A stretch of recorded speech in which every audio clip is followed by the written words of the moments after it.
বাংলাদেশে একটা পীর ছিল, তার নাম হচ্ছে দেওয়ানবাগি। এরকম ড্রামের মতো মুতা, সে বিরাট সিংহাসন, মাল বসতো। তোমরা আল্লাহকে দেখতে চাও, আমাকে দেখে লাও। নাউজবিল্লাহ বলেন। মৃত্যুর যেটা আছে, আল্লাহ আমাকে পাওয়ার দিয়েছে, আমরা হারামখোরকে মারার লোক নাই। তার মাজার ভাঙা হয়েছে, আমি বলেছি যারা মাজার ভেঙেছে তারা শহীদের মর্তবা পাবে। আল্লাহর রসুলের হাদিস, যতগুলো উঁচু কবর আছে ভেঙে গুড়িয়ে দাও, মাজারগুলোকে ভেঙে গুড়িয়ে দাও। একটা মাজার শরীয়তে মাজার চলবে না। যারা মনে করছেন আল্লাহর রসুলের মাজার আছে, মাজার নাই, আল্লাহর রসুলের কবর আছে। সেখানে একটা গ্লাভস চাপানো আছে। গ্লাভস জানেন কাকে বলে? চামড়ার গ্লাভস। চামড়ার গ্লাভস চাপানো আছে। আপনাদের এই মেদিনীপুরের এক হুজুর হাওড়াতে বয়ান করছিল, বললে বাবাজি নাম, আমি আজকে উমরা করে এলাম, আমি মদিনায় আল্লাহর নবীর মাজার দেখে এলাম, জিয়ারত করে এলাম। আমি স্টেজে গিয়ে বললাম, উনি একদম কাঁচা মিচে কথা বললেন। আল্লাহর রসুলের মাজার নাই, আল্লাহর রসুলের টাইলস দিয়ে তোমাদের মতো মাজার সাজানো নাই, প্লেন কবর আছে, দারুণ দামি গ্লাভস, চামড়ার গ্লাভস দিয়ে ঢাকা আছে রসুলের কবরটা। এটা মাথায় রাখবেন।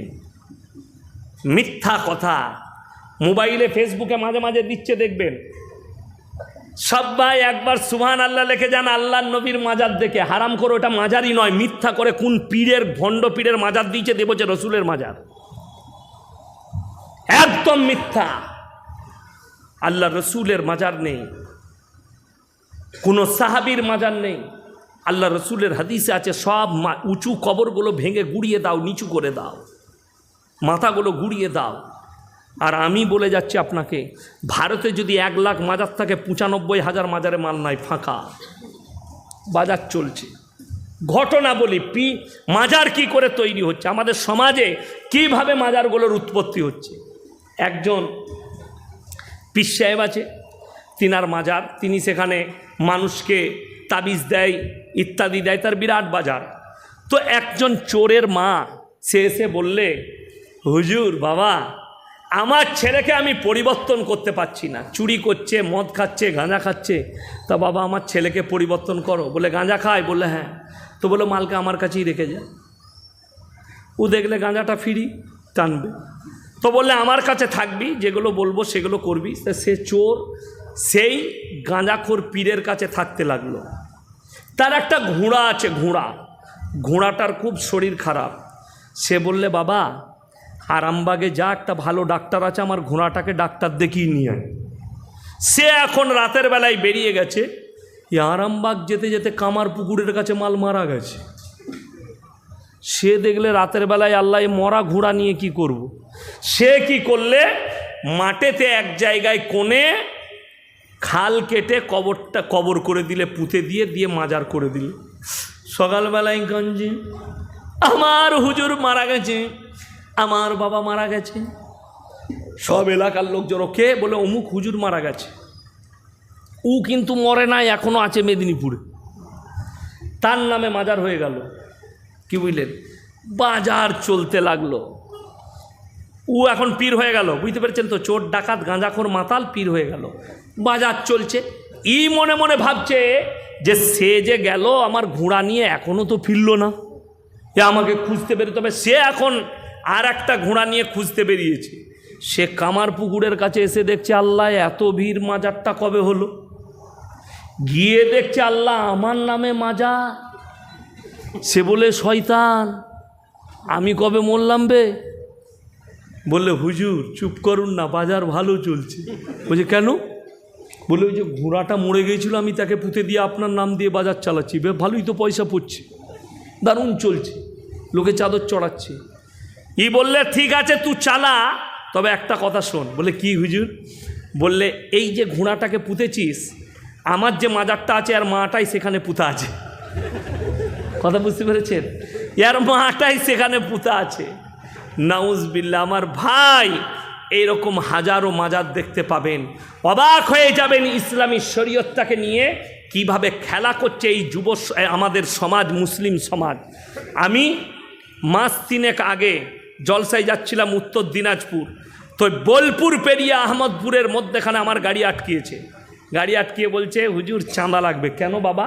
বলে হুজুর ওরস হবে। আমি চাঁদা দেবো, আমার কাছে আয় এইদিকে। আমার গেটে এলো, আমি বললাম ওরসে কি হয় বাপ? বললে হুজুর আমরা অনেক লোককে তাবাররুক খাওয়াবো, খিচুড়ি, ওই জন্য চাঁদা তুলছি। মাশাআল্লাহ। কত লোক হয়? বলে বিহার থেকে, উড়িষ্যা থেকে, মেদিনীপুর, হাওড়া, হুগলি থেকে বহু মানুষ আসে। এমন কিসের জন্য আসে? বলে বাবার কাছে মনের আশা পূরণের জন্য আসে। যে যা চায় মাজারে সব পেয়ে যায়। মনের আশা ভরসা যা থাকে, কামনা বাসনা পূরণ হয়ে যায়, মাজারে চাইবে পেয়ে যাবে। আমি তোরা তো বুকাবে। বলে কেন? আমরা যদি বাবা সব বাড়ির আশা পূরণ করতে পারে, তা তুই মাজারে গিয়ে বল বাবা আমরা তোমার নামে ওরস করবো, 50,000 টাকা দাও, তো বাবাই দিয়ে দিবে। কথাটা বুঝতে পেরেছেন না পারেন? এই বোম্বে হাজি আলিতে পাবেন লাইন দিয়ে দুদিকে ভিখারি বসে আছে, BMW, মার্সিডিজ, ওডির গাড়ি দাঁড় করাচ্ছে, আর বড় লোকরা মাজারে গিয়ে বলছে চাদর চড়িয়ে বাবা হামকো বাচ্চা দে দো, হামারা কারোবার মে বরকত দো, বাবা হামকো পয়সা দো।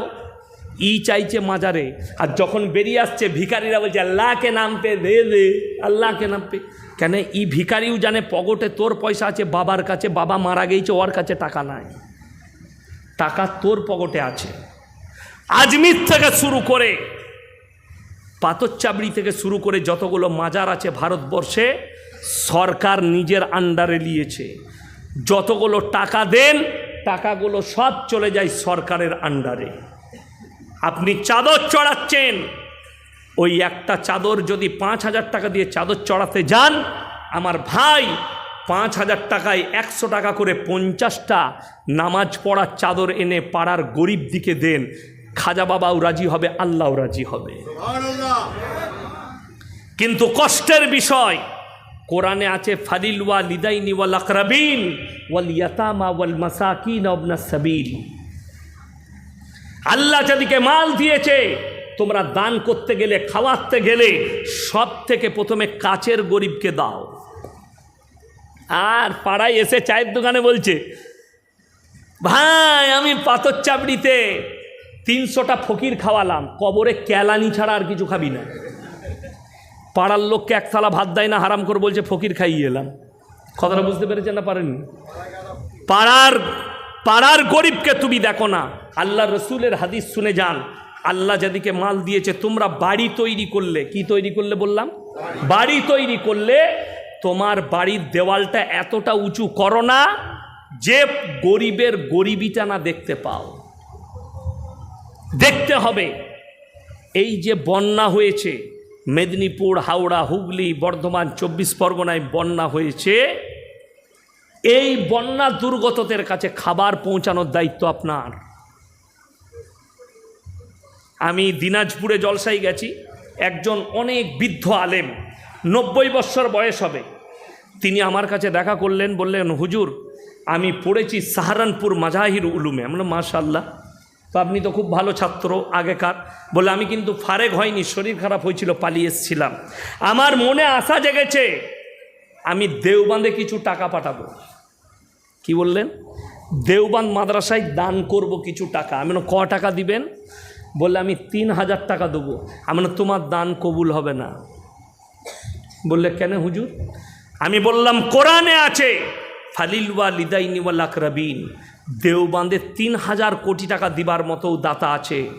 তোমার গ্রামের মাদ্রাসায় যেখানে আমি জলসায় এসছি, এই 3,000 টাকাটা এখানে দাও, অনেক বেশি নেকি পাবে। এটাই রসুলের হাদিস এবং এটাই আমার আল্লাহর ফরমান যে কাছের গরিবকে তোমরা আগে দেখবে। সবাই নিয়ত করুন তো আমরা শিরক থেকে বাঁচবো, জোরে বলুন ইনশাআল্লাহ।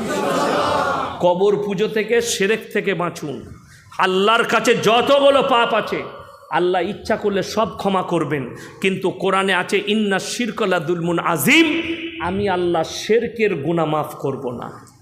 যারা শিরক করে, আল্লাহ ব্যতীত অপরের কাছে চায়, আল্লাহ ব্যতীত অপরকে রব হিসাবে মানে, এই আমাদের দেশে একটা সিস্টেম আছে, আপনাদের মেদিনীপুরে বেশি, মকদুম বাবার নামে জলসা, খাজা বাবার নামে জলসা, অমুক বাবার নামে জলসা, একদম শরীয়তে জায়েজ নেই।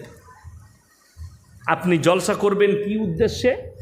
শুধুমাত্র সিরাতান নবীর, রসুলের সিরাতের ওপরে জলসা হবে। মাদ্রাসার উন্নতি কল্পে, মানে সেখানে মাদ্রাসার উন্নতির জন্য কোরআন, মাদ্রাসায় কি পড়ানো হয়, কি ফায়দা আছে, কোরআন হাদিস কিভাবে শিক্ষা দেওয়া হয়, সেটা জানার পরে আপনারা কিছু অনুদান দিবেন। এই আমাদের দেখবেন ঈদ উপলক্ষে বুগি বুগি ড্যান্স হারাম, ঈদ উপলক্ষে ক্রিকেট খেলা হারাম, ঈদ উপলক্ষে স্যাডো খেলা হারাম, ঈদ উপলক্ষে ড্যান্স হাঙ্গামা হারাম। ঈদ উপলক্ষে এগুলো করা যাবে না। ঈদ উপলক্ষে যদি বলেন নামাজের দাওয়াত দিবার একটা মজমা করা হয়েছে, যেখানে নামাজের দাওয়াত দেওয়া হবে, জায়েজ আছে। ঈদ উপলক্ষে মানুষকে কিছু কোরআন হাদিসের কথা শোনানো হবে, জায়েজ আছে। ওই জন্যে মন গড়া ইসলাম চালাবেন না, কোরআন হাদিসের দলিলের দ্বারা ইসলাম চালান। আলেমদের সংস্পর্শে আসুন। আজকে কষ্ট লাগে, এই এলাকায় মাদ্রাসা আছে না? না, নবকলা আছে, গুয়েদা মাদ্রাসা আছে, কেশপুর মাদ্রাসা আছে, বড় বড় মাদ্রাসা আছে মেদিনীপুরে। একটা মাদ্রাসাওয়ালা যদি বলতে পারেন আমাকে যে আমাদের মাদ্রাসায় অমুক গ্রামের মসজিদ থেকে এসছিল, গ্রাম থেকে, যে হুজুর লিখে দেন মসজিদ কমিটিতে থাকতে গেলে কি কি শর্তগুলো দরকার, একটা মসজিদ কমিটি কোনোদিন গিয়েছে? এ কথা বলেন, যাই নাই। কেন? এরা জানে। আমি বলে যাচ্ছি, যদি এই মেদিনীপুরে, পশ্চিম মেদিনীপুরে যদি 1000 মসজিদ থাকে, 950টা মসজিদের সেক্রেটারি, কেসিয়ারের নামটা কাটা যাবে। আমাদের দেশের লোক কি চাই জানেন? আমাকে যেন মসজিদ কমিটিতে রাখে, মানে বিআইকে বলবে আমি মসজিদ কমিটিতে আছি, বিরাট ব্যাপার বিআইয়ের কাছে, আমি মসজিদের সেক্রেটারি। আমরা উলামারা কি বলি জানেন?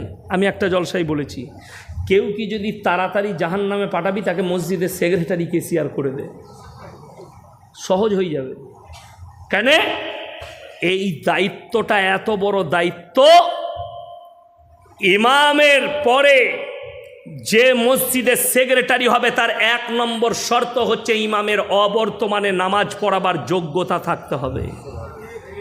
নাম্বার 2, তাকে আমানতদার হতে হবে। নাম্বার 3, তাকে নামাজি মুসল্লি দিনদার হতে হবে। নাম্বার 4, তার মধ্যে তাকওয়া এবং হারাম জিনিসে, হালাল জিনিসের ওপরে তাকে চলতে হবে। সে যদি হারাম ইনকাম করে, হারামের পথে চলে, বেনামাজি হয়, বদ্দিন হয়, কোনো যোগ্যতা নাই মসজিদে সেক্রেটারি থাকার। এটা লেখেনি, আমাদের সমাজ তো বুঝে না। আমি গত পরশুই বলেছি, মুসলমানরা কি চিনে? ও আমাদের মসজিদে 1 লাখ টাকা দান করেছে, হারামখোর সুদ খেয়ে বড় লোক হয়েছে, দিয়ে 1 লাখ টাকা দিয়েছে বলে ওকে মসজিদে সেক্রেটারি করে দেয়। আর যে লোকটা হালাল ইনকাম করে 2 বিঘে জমি আলু লাগিয়ে সে 1 লাখ টাকা ইনকাম করেছে, করার পরে সেখান থেকে 2000 টাকা মসজিদে দিয়েছে, সমাজ তাকে সম্মান করে না। এই লোকটা হালাল টাকা দিল, এর কোনো সম্মান নাই। কেউ যদি চুরি করে লোকের মেরে নিয়ে 1 লাখ টাকা দেয়, তো বলবে এই হচ্ছে সম্মানী। এটাই হচ্ছে সমাজ বর্তমানের অবস্থা। কেন? আল্লাহর রসুলের হাদিস, আখরি জামানাটা এত ডেঞ্জার হবে।